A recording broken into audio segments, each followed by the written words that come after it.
Hi, in this tutorial today we will cover the topic of rasterization in layers. Have you ever come across to a point where there was a message, sorry, operation could not be performed because the layer needs to be rasterized. So what is this rasterization all about?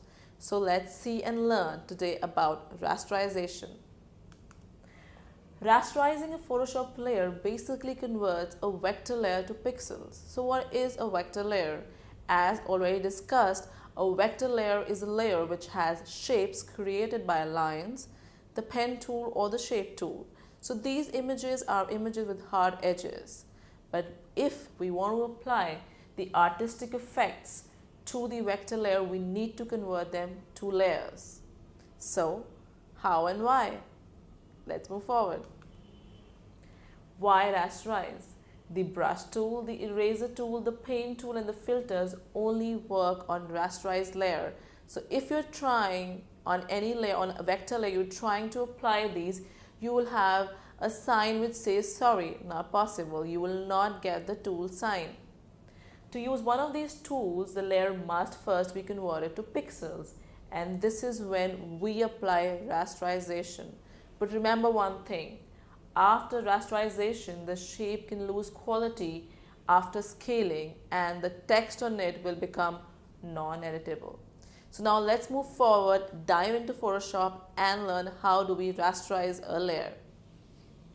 Let's understand in Photoshop when does rasterization come into place. So let me just quickly use my shape tool and draw something here. So it's the shape tool I've selected and I'm drawing a rectangle here.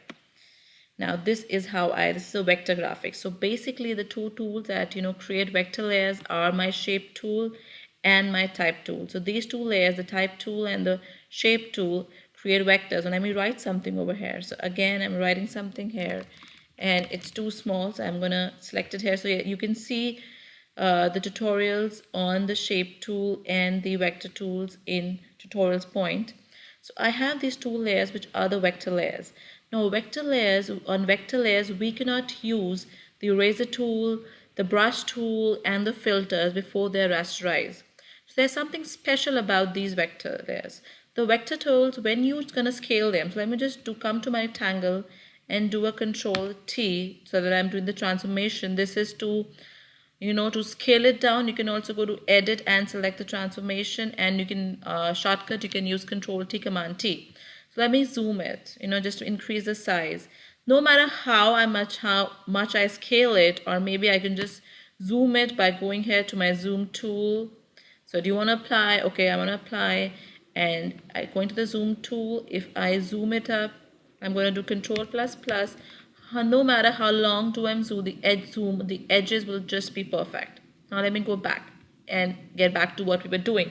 So this is about vector layers. Vector layers are layers which can be drawn through the shape tool, the objects or layers that are drawn by lines and curves, or the type tool, that means the text, are vector layers. To apply the brush tool, eraser tool or the filters, we need to first rasterize them. Before that, it will not allow us. Let me show you how. I'm going to go to the eraser tool, which is a shortcut E, and this sign comes. You can look here. I'm moving around my cursor. This signs mean you're not allowed to work on this. No, you're not allowed. It simply means that.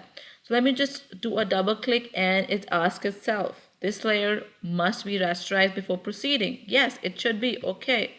And now very well, I can easily keep my, start deleting. Let us come here. So again, it cannot do it because we have to get back on the layer. So let me come here. And again, I get back this sign. So again, I'm going to click here twice. Yes, please. And you see again, I'm going to use and erase the part I want.